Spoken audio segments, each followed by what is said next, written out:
大家好坦白講，你覺得佢矜貴咪矜貴咯，係嘛？你覺得佢係爛泥嘅咪爛泥咯。86歲嘅潘伯講緊嘅係佢手中嘅墨水筆。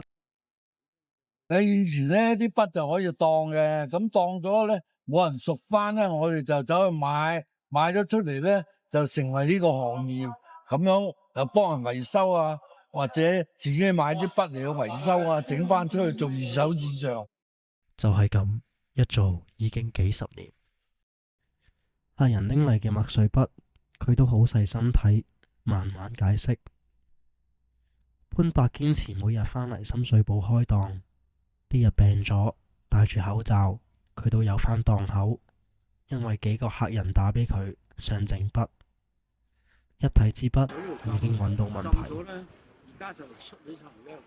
雖然潘伯我自己冇咩特別，不過喺街坊眼中，佢係獨一無二。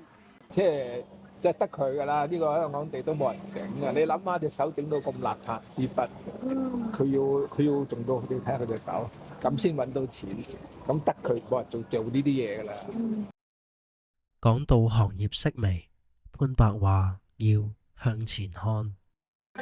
不斷去學習，你而家每樣嘢都喺度先進緊，係咪？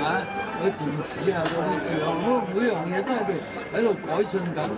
你哋讀咗個書，不斷向前走去諗下點樣做向前咧。